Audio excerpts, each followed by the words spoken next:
Class 6 के बच्चों के किताब में, हिंदी किताब में एक कविता है एक्सरसाइज 5 में, यह नींद कहाँ से आती है। यह नींद कहाँ से आती है रविंद्रनाथ टैगोर की यह कविता है। रविंद्रनाथ टैगोर के द्वारा लिखी गई कविता है, जो एक बहुत बड़े विद्वान थे। इन्होंने हिंदी, अंग्रेजी, बांग्ला, इसमें कई सारी कहानियाँ लिखी।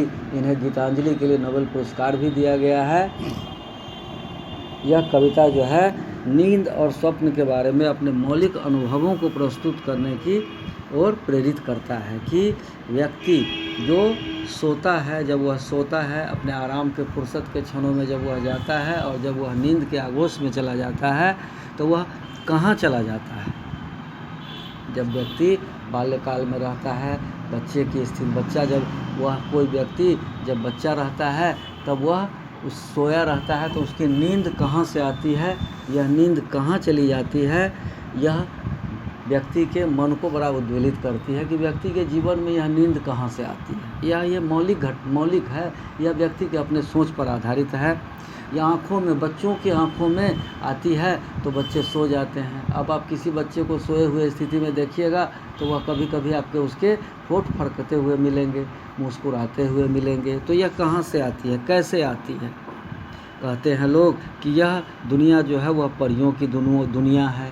यहाँ परी कहानियाँ लेकर आती है, परी बच्चों के सपनों में आती है और तरह तरह के फूल पौधे दिखाते हैं, उसके लोरियाँ सुनाती है, बाग बगीचे उद्यान में उसको घुमाती है, हौले से उसके गाल को थपथपाती है, उसको अच्छी गीत सुनाती है।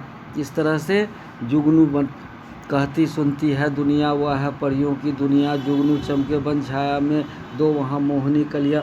मतलब कि यह कहानी कल्पना पर, यह कविता को काल्पनिक कविता बना करके कवि ने लिखा है चली वहीं को जाती फिर लौट वहीं को आती, आती है फिर के शिशु के अधरों पर छाती। या कभी कभी आप देखते होंगे, कभी रात में सोने की अवस्था में जब बच्चा रहता है, थोड़ी सी खड़खड़ाहट होती है, थोड़ी सी आवाज़ होती है तो बच्चे चौंक कर उठ जाते हैं। फिर वह 2 मिनट 5 मिनट के बाद फिर से वह धीरे धीरे उसी परियों की कहानी में खो जाते हैं और वह परियों के साथ स्वप्न लोक में चले जाते हैं। और वह परियों के साथ सपने में जब घूमता रहता है तो उसके अधरों पर मुस्कान सी खेलती रह जाती है। क्या उसको कोई पा सका है? कोई नहीं पा सका है। जब कभी भी कोई बच्चा सोया हुआ रहता है तो उसके अधरों पर तरह तरह की आभाएं उभरती है, आभाएं दिखाई देती है, तरह तरह के आकार वह अपने मुंह को, चेहरे को बनाता है। ऐसा प्रतीत होता है जैसे वह सपने की दुनिया में खो करके वह परियों के साथ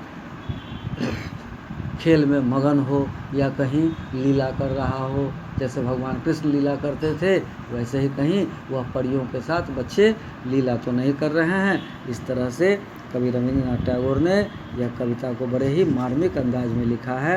यह नींद कहाँ से आती है, यह नींद कहाँ को जाती है, आकर शिशु की आँखों में जो हौले से उसे सुलाती है। इस तरह से इस कविता को आप याद करें।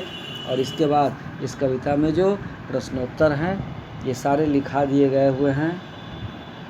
आप लोग पीछे के इसी चैनल के माध्यम से आप पीछे वीडियो में देखेंगे तो आपको सारा चीज़ मिल जाएगा।